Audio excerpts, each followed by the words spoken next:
Assalamualaikum warahmatullahi wabarakatuh.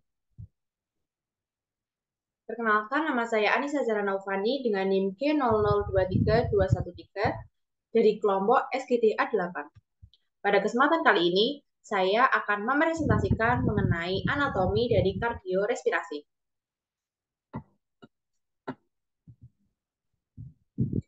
Topik pembahasannya dibagi menjadi 4 bagian utama. Yang pertama ada pembahasan tentang anatomi faring, selanjutnya ada anatomi core, selanjutnya ada anatomi dari diafragma, dan yang terakhir ada anatomi dari mediastinum. Pembahasan yang pertama adalah faring. Faring ini terbagi menjadi 3 bagian utama. Yang pertama ini ada nasofaring. Ini nasofaring. Nasofaring ini terletak di posteriornya nasus dan superior dari palatum mole dan terletak setinggi VC1 sampai 2. Selanjutnya di sini ada orofaring. Orofaring ini terletak di posterior cavum oris dan terletak setinggi VC2 sampai 3. Nah, selanjutnya di sini ada laringofaring. Laringofaring ini terletak di posterior laring dan setinggi VC3 sampai 5.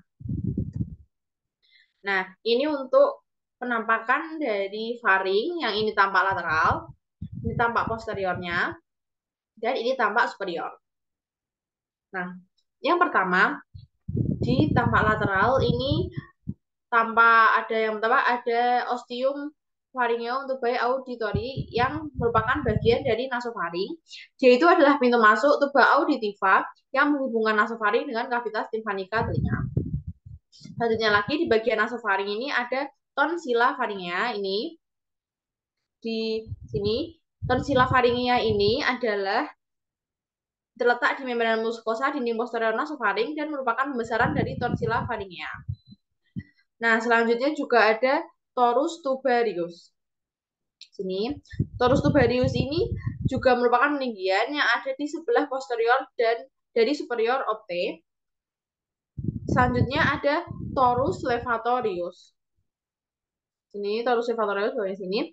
Torus levatorius itu adalah peninggian di inferior opte yang dibentuk oleh musculus levator veli palatini. Nah, selanjutnya juga ada recessus pharyngeus. Nah, kalau recessus pharyngeus sini, recessus pharyngeus ini terletak di dorsal torus, bagian sini, dan memanjang ke atas sampai atap faring. Tadi bangunan penting dari nasofaring. Selanjutnya kita ke bangunan penting yang ada di orofaring. Nah, di orofaring yang pertama ada arcus palatopharyngeus. Arcus palatopharyngeus itu di sini itu adalah suatu pelipatan mukosa di posterior fossa tonsillaris. Selanjutnya juga ada isthmus faucium, ini tuh pemisah antara nasofaring dengan orofaring. Selanjutnya juga ada arcus palatopharyngeus. Sini, ini ditambah di bagian superiornya, yang merupakan pelipatan mukosa di posterior fossa tonsillaris.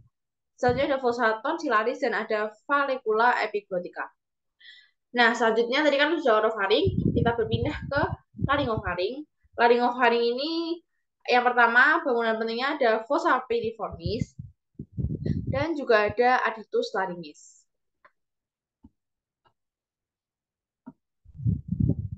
Nah, selanjutnya kita ke pembahasan ke core. Setiap core, yang pertama kita akan bahas core eksternal dulu. Setiap core itu tuh memiliki apex, basis, dan apex, basis, dan 3 fasies, yaitu ada fascia sternocostalis, selanjutnya ada fascia diaphragmatica, selanjutnya ada fascia pulmonalis. Nah, basisnya ini menghadap bahu kanan, sedangkan apexnya ini menghadap pada panggul kiri. Nah, ini apex, berarti ini jampex, nah ini basisnya. Nah, selanjutnya jantung itu juga memiliki 4 ruangan. Yang pertama ada 2 atrium dan 2 ventricle. Atrium ini juga dibagi 2, yaitu pertama ada atrium dexter dan atrium sinister, dan ventricle juga dibagi 2, ada ventricle dexter dan ventricle sinister. Nah, pada jantung itu juga terdapat auricula. Nah, auricula itu tuh merupakan struktur pelengkap atrium yang menonjol, yang merupakan sisa atrium kanan pada saat janin. Auricula ini dapat meredakan tekanan tinggi di atrium dengan meningkatkan kapasitas atrium pada saat stres. Nah, di permukaan luar jantung itu juga terdapat banyak sulcus-sulcus tempat keluarnya pembuluh darah. Nah, masih di struktur eksterna itu juga ada skeleton cordis. Nah, ini skeleton cordis itu merupakan rangka dari jantung. Nah, skeleton cordis itu fungsinya buat apa sih? Nah, dia itu berfungsi sebagai tempat melekatnya miokardium sebagai kerangka kor, tempat pelekatan puspis, ini tuh kan katup, dan insulaton impuls antara atrium dan ventrikel. Nah, skeleton cordis ini terdiri atas annulus fibrosum, trigonum fibrosum, dan pars membrana sea septum interventriculare, interarteriale, dan atrioventriculare. Nah, annulus fibrosum ini dibagi menjadi 4 juga, yaitu yang pertama ada annulus atrioventricularis dexter, annulus atrioventricularis sinister, annulus valva aortae, dan annulus valva pulmona, trunki pulmonalis. Ya, nah selanjutnya itu ada juga trigonum fibrosum. Trigonum fibrosum itu dibagi menjadi dua. Itu ada trigonum fibrosum di sini, trigonum fibrosum dexter, dan trigonum fibrosum sinister. Nah, kita lanjut ke pembahasan mengenai core struktur internal.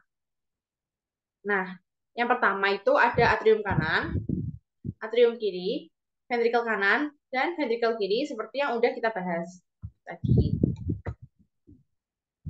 Nah, yang pertama atrium. Atrium kan bagi menjadi dua, ada yang dexter dan yang sinister. Nah, yang pertama itu atrium dexter. Atrium dexter ini terdiri atas satu ruang yang halus, itu biasa dibilang sinus vena cavae atau sinus venanum cavarum, dan satu ruang kecil yang kasar yang terbentuk dari musculus pectinati, dan pada bagian superior yang disebut auricula dextra. Di sini ada auriculanya. Selanjutnya ada kedua ruang itu dipisahkan oleh crista terminalis pada bagian dalam. Sedangkan pada bagian luar akan membentuk suatu alur yang disebut sulcus terminalis. Nah, terdapat fossa ovalis dan limbus fossa ovalis. Ini bangunan uniknya di sini ada fossa ovalis dan limbus fossa ovalis, yaitu merupakan obliterasi foramen ovale yang berada di septum interarteriale. Nah, juga ada muara-muara pembungkus darah, pembuluh darah. Itu tuh yaitu yang pertama ada ostium vena cava superior, ostium vena cava inferior, ostium sinus coronarius, dan foramina venarum cavarum. Nah, selanjutnya tadi sudah membahas atrium dexter, kita pindah ke atrium sinister. Pada atrium sinister ini itu terdiri atas sinus venarum cavarum dan auricula sinistra. Nah, ostium arteri vena sinistrum itu menghubungkan dengan ventriculus sinistrumnya. Di sini juga ada fossa ovalis dan ada valvular foraminis ovale. Di atrium sinister ini dia dimuarai oleh dua buah vena pulmonalis dextra, satu buah vena pulmonalis sinistra superior, dan satu buah vena pulmonalis inferior. Tadi sudah membahas atrium, sekarang kita membahas ventricle. Ventricle juga dibagi dua, daya dexter dan sinister. Yang pertama kita membahas ventricle dexter. Ventricle dexter ini tuh terdiri atas satu ruangan kasar yang tersusun dari trabecula carnai. Ini trabecula.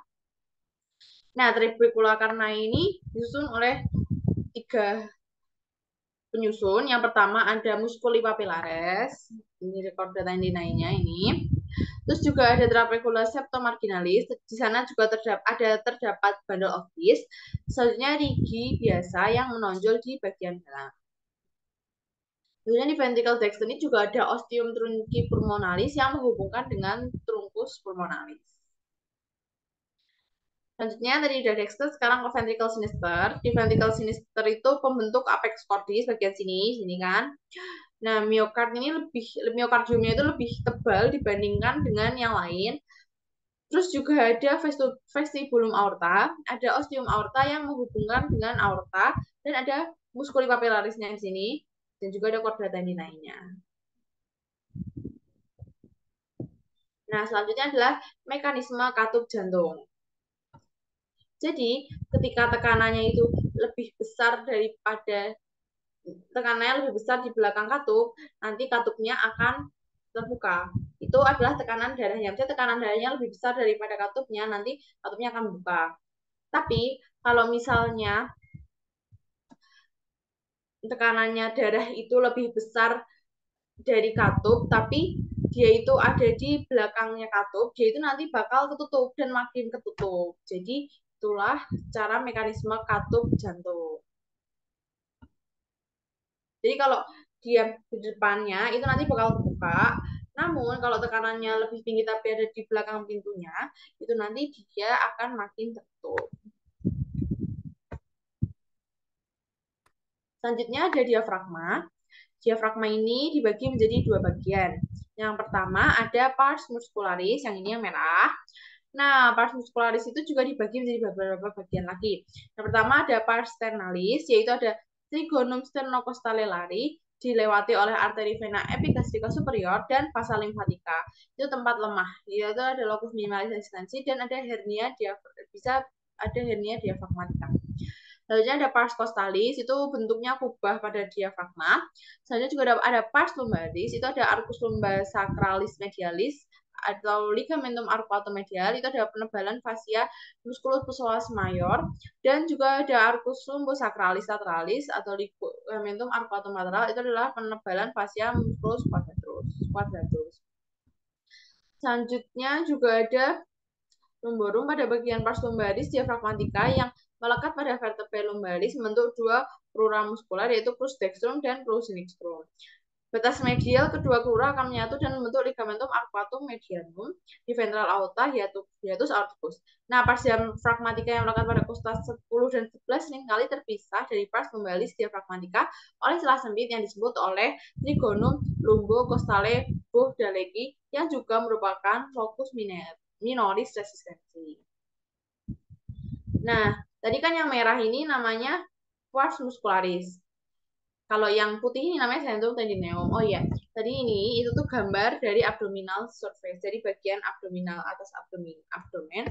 Nah, kalau yang ini adalah gambar dari atas torak. Jadi bagian atas tuh atas torak, kalau yang bawah tadi, yang gambar tadi itu dilihat dari bagian abdomen. Nah, selanjutnya centrum tendineum. Nah, di centrum tendineum ini ada beberapa hiatus. Yang pertama ada hiatus atau jalan. Hiatus yang pertama ada hiatus aorticus, itu terletak tinggi VTH 12 yang dilalui oleh aorta, ductus thoracicus, vena azygos, dan hemiazygos ini. Selanjutnya juga ada hiatus esophagus yang paling besar. Hiatus esophagus ini tinggi VTH 10 dilalui oleh esophagus, pneumofagi, dan ramus esofagi arteri gastrica sinistra. Selanjutnya juga ada foramen vena cava morgagni. Nah, itu tuh setinggi VTH 8 dilalui oleh vena cava inferior, nervus phrenicus dexter, dan vasa lymphatica. Selanjutnya ada trigonum sternocostale atau lari, itu dilalui oleh arteri vena epigastrica superior dan vasa lymphatica.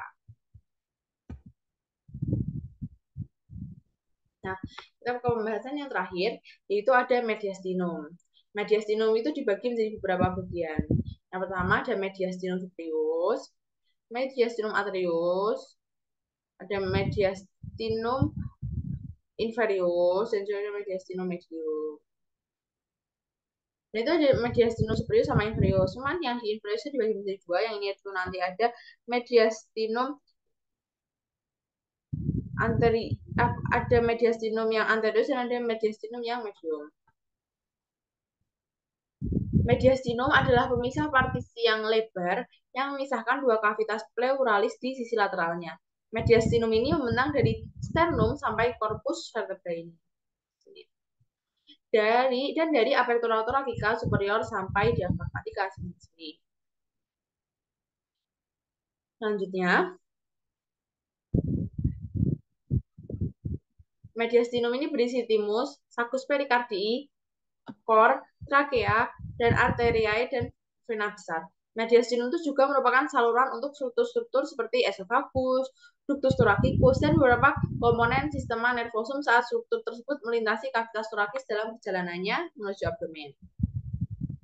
Tadi ini seperti yang sudah disampaikan, kalau misal mediastinum itu dibagi menjadi tiga bagian. Ini ada superius, nah yang sini itu inferius, tapi dia itu dibagi menjadi dua. Nah, sini bagian anteriornya jadi medius anterior, dan sini namanya mediastinum medium. Nah, daerah di sebelah anterior terhadap sulcus pericardi dan posterior terhadap corpus tennya adalah mediastinum anterior. Nah, ini anterior.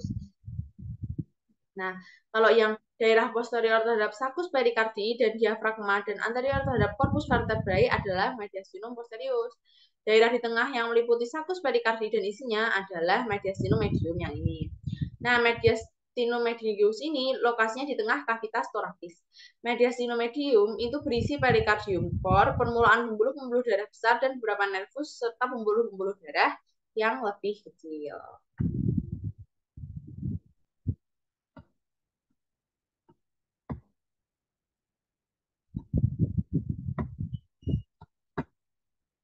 Oke, jadi mungkin itu saja yang bisa saya sampaikan. Apabila ada salah kata, mohon maaf. Terima kasih. Wassalamualaikum warahmatullahi wabarakatuh. Berikut untuk referensi yang saya gunakan untuk membuat video presentasi ini. Terima kasih.